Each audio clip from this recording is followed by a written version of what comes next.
What's up, Fortnite fam, and welcome to the FNCS preview show. With the finals right around the corner, we figured we'd get together and talk about which duos you should be keeping an eye out on in the finals on the FNCS on April 17th through the 19th. I'm Zeke, and joining us we've got Sundown, Monster D-Face, Balla TW, and Shy Wager. Alright gentlemen, we're going to be talking about some duos to watch.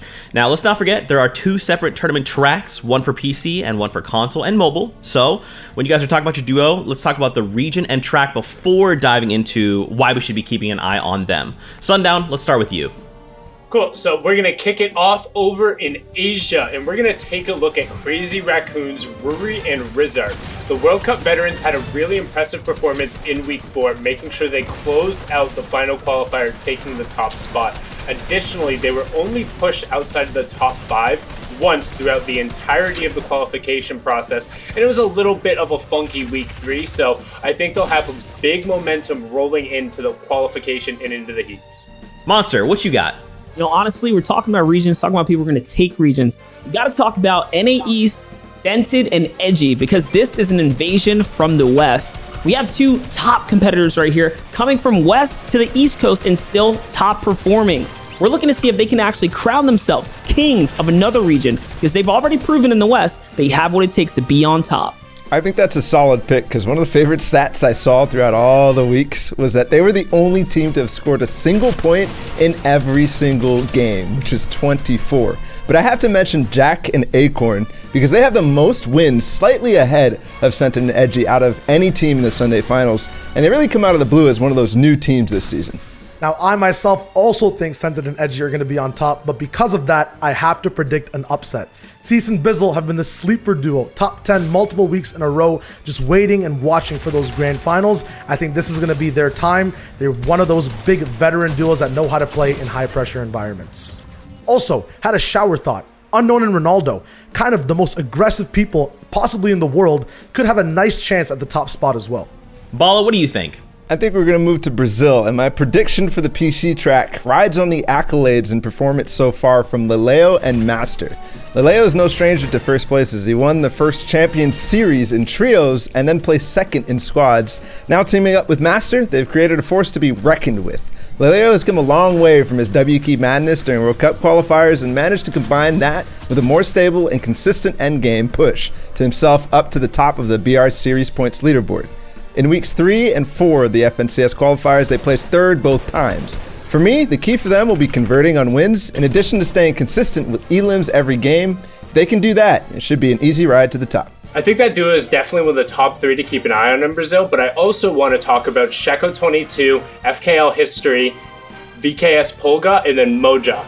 All of them have been consistently in the top 5. History and Sheko were able to clutch up in week number 4, and they had that ability to convert on wins that you talked about, as well as make explosive plays regardless of what weapon loadout they have. They ended up having one disgusting harpoon play this past week that you definitely want to check out if you didn't see the highlights. And then Polga and Mojak have consistently been in the top 5, but they haven't been able to steal away that win. And we're also pushed down to 9th once, but also have the ability to challenge for that top spot. Shy, you know I gotta hear your opinion.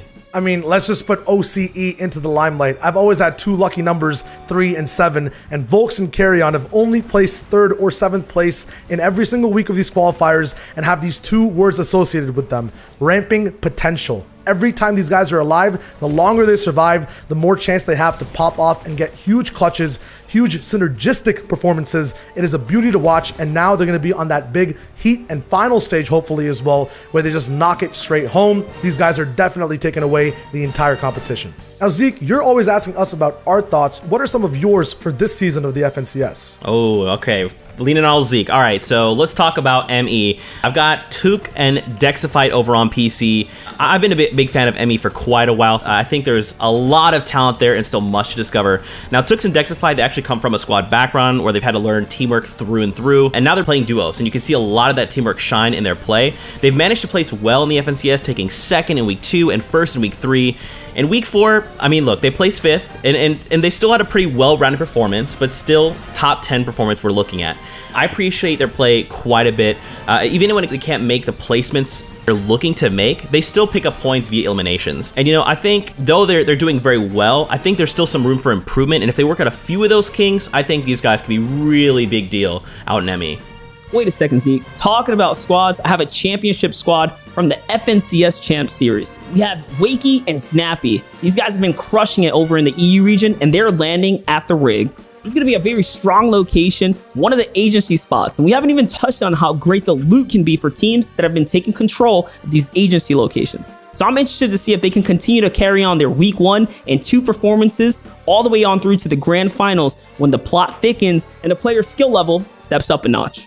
Now you threw it back to squads. Let's throw it way back to trios, and we had a big rivalry between Stompy and Aqua and Mongrel and Benji. This time, Stompy Aqua have the heat coming in at the top spot, taking first places in some weeks, and at the same time being dominant on high ground as well, from the leaderboards to in-game. In my opinion though, I think this time it's going to be a reverse upset. Mongrel and Benji are going to be the ones to come out on top. Although they haven't seen any performances in the finals in week 3 and 4, their first week dominance shows that when everything's new, they know how to work that meta, they know how to work the game in that final 6-game performance. These guys are classic heroes, and today they will triumph again.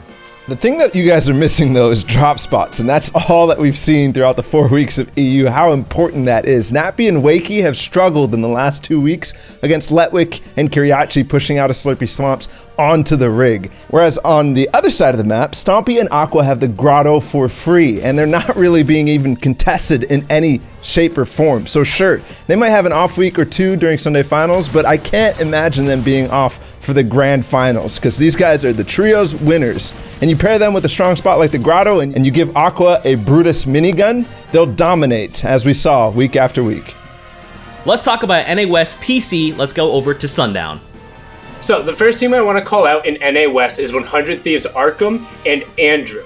Now, they were only outside of the top 5 once, but again, we're going to talk about that weird week 3 where really nobody in the West who was normally on top was able to push up there. So with otherwise consistent placements, and then also closing out week 4 with an 11 elimination victory royale, they're going to look to fill the void that Scented and Edgy left when they departed to move east. But also challenging them is another 100 Thieves member, Rex, paired up with NRG Epic Whale, who has also added the RR on the end of his name and also dropped his shotgun and his keyboard and mouse and picked up a controller and taking that drum gun and pushing into everyone's box. The question is, can he be successful in a lobby with the 100 of the best players when all the pressure is on the line? They were the ones to win week 4.